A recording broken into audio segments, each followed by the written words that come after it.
Hello, I'm Dr. Danish Bhatt, consultant and head emergency medicine, Felix Hospitals. Today we'll talk about what to do in first 10 minutes of heart attack. जब भी कभी किसी को छाती में दर्द हो, सेंटर ऑफ चेस्ट में दर्द हो, radiating towards left shoulder, left arm, तो हमें क्या करना चाहिए?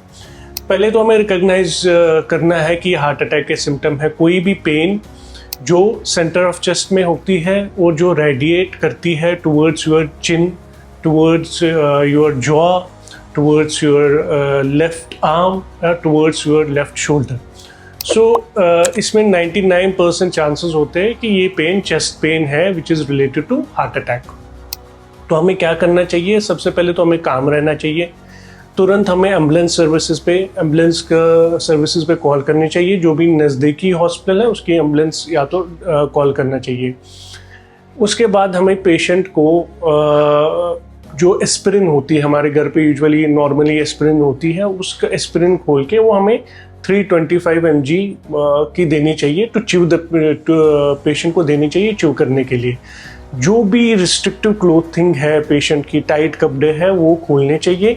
पेशेंट को एक वॉल के साथ बिठाना चाहिए कि पेशेंट अपनी जो कॉन्शियसनेस है वो लूज ना करे।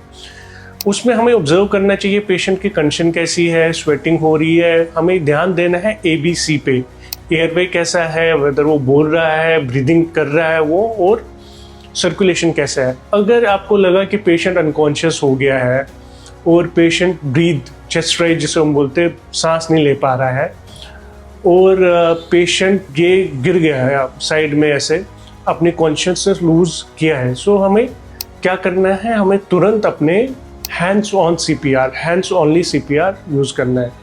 Hands only CPR will put over जो हमारे हाथ है सेंटर ऑफ द चेस्ट, जो स्टर्नम होता है यहाँ पे सेंटर ऑफ द चेस्ट में रख के हमें push hard and fast, push for 100 to 120 पर minute.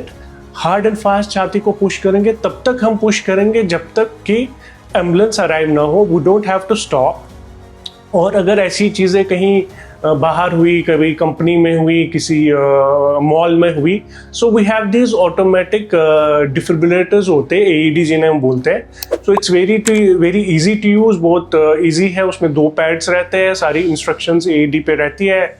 As the name suggest ये ऑटोमेटिक है, तो उसके हम 2 पैड्स लेके चेस्ट पे लगाएंगे। इफ़ ऑटोमेटिक जो डिफिब्रिलेटर होता है वो सेंस करता है वेदर द रिदम जो है, जो पेशेंट की रिदम आ रही है, वो शॉकेबल है। अगर वो शॉकेबल है तो वो खुद से एक शॉक डिलीवर करेगा, जिससे हम इन सब जो मैंने अभी चीज़ें बोली, इन सब को इम्प्लाई करके हम एक पेशेंट की जान बचा सकते हैं।